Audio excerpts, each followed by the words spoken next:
Look, kasi nga pala anak ko, ayan, naka-aircon na, naka-electric fan pa, masyadong mabisyo. Oy, ako dyan. Napaka-bisyo mo, patayin na natin aircon. Patayin na natin electric fan, naka-aircon ka na eh. May ganyang anak din po ba kayo? Naka-aircon na, naka-electric fan pa, tapos nakakumot naman. Diyos ko po. Nag-aircon at electric fan pa, yan, patayin na natin. Ha?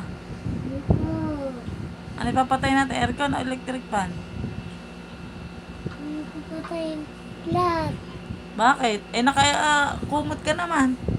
Eh, hindi mo rin nararamdaman yung lamig, oh. Oh. Nararamdaman ko.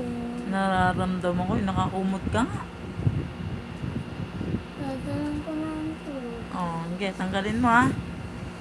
Sige. Aba, naka-electric fan na. Naka-aircon pa. Ayan, oh.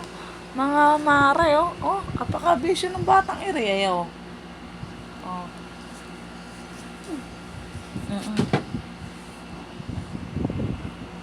Ayan, ganyan. Very good. Tayong kuryente. Magkukumot ka lang pala. Ano na?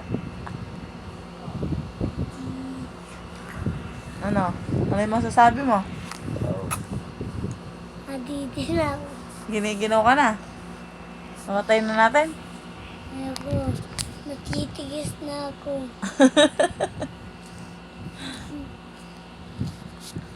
Ay, Yelelo na ako. nagyayelo na ikaw.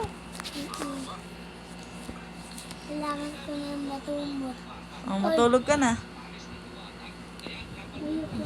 Patulogin mo na siya. Magkapatid mapakabibisyo ng magkapatid na eri, oh. Oh. Op. Op. Oh. Diyos ko po. Yung ama, ginaw na, ayan, oh. Oh. Diyos ko.